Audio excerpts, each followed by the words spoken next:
Until recently here in South Florida, if you built a home, you wanted windows that were sealed shut so none of your cold air would get out.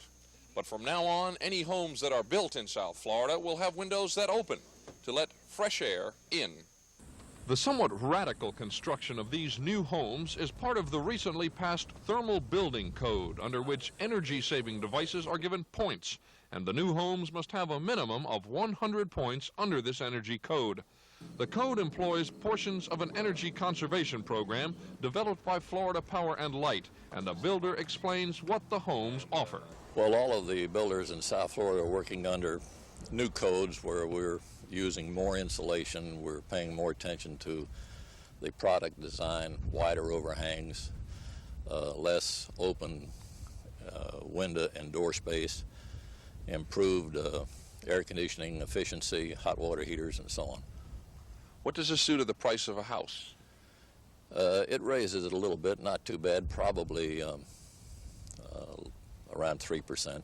Very few areas of the country have similar weather conditions to South Florida, and only one other state, Massachusetts, has statewide legislation which gives the homeowner a chance to save from 20 to 30% on energy costs.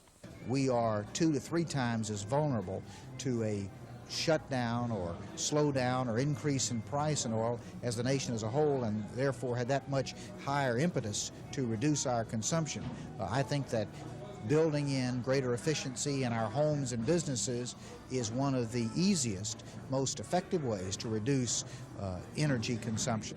Taylor says the next few years will see some tremendous advances in solar uses of energy savings, but ultimately, only the individual homeowner can decide just how much money he or she wants to save.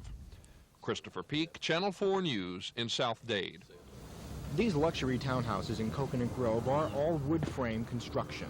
Unlike the typical cinder block concrete home, walls here are plywood. It's a construction style that may become more popular around South Florida because of the energy efficiency and better economics of building with wood. Coral Gables engineer Herbert Saffir is co-founder of the intensity scale used to classify hurricanes. He says the wood frame home may not be as strong as concrete homes in resisting hurricane-force winds.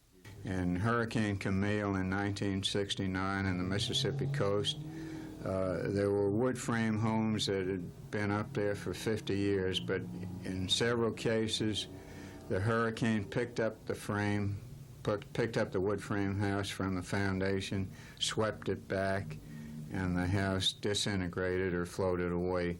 So you do have more problems in the lighter weight home than you would in the heavier type construction. These wood frame homes are being built in a highly developed area of Southwest Dade. Many are close together. They're within building codes, but fire prevention experts are concerned about the higher flammability of all wood homes built so far out from metro fire stations.